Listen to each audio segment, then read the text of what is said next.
Davidson, and here with my son Tim as we continue in a few minutes platform in the book of Timothy. And now we want to talk about the standards of care that we look, and we can say parenthetically for widows, but it's about the standard of care. We want you to see this. And I'll be reading from chapter 5, verses 3 through 10. And it says, "Take care of any widow who has no one else to care for her.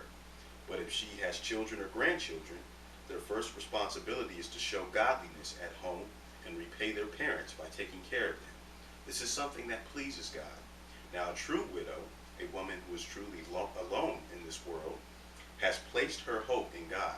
She prays night and day, asking God for his help. But the widow who lives only for pleasure is spiritually dead, even while she lives. Give these instructions to the church so that no one will be open to criticism. But those who won't care for their relatives, especially those in their own household, have denied the true faith. Such people are worse than unbelievers. A widow who is put on the list for support must be a woman who is at least 60 years old and was faithful to her husband." Amen. The standards of care. This is extraordinary because, like we have been talking about, we just got through saying in the session before this about this thing of diplomacy. Obviously, this was an issue. This was a major issue of women being widowed, their husbands dying. And of course, that information comes to Paul, and Paul is writing back because Timothy, of course, and others are saying, what do we do with these women? And so Paul, he identifies what a widow looks like.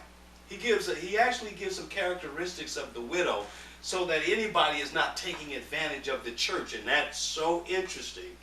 So that you don't have anybody, but they are to be persons, in order to identify them, who have a certain makeup. They do certain things. By makeup, I mean they have certain things that they do on a regular basis, and he identifies those things. They're hospitable to the strangers. They are persons who are regularly in prayer. They are devoted to the Lord. There's no doubt about it.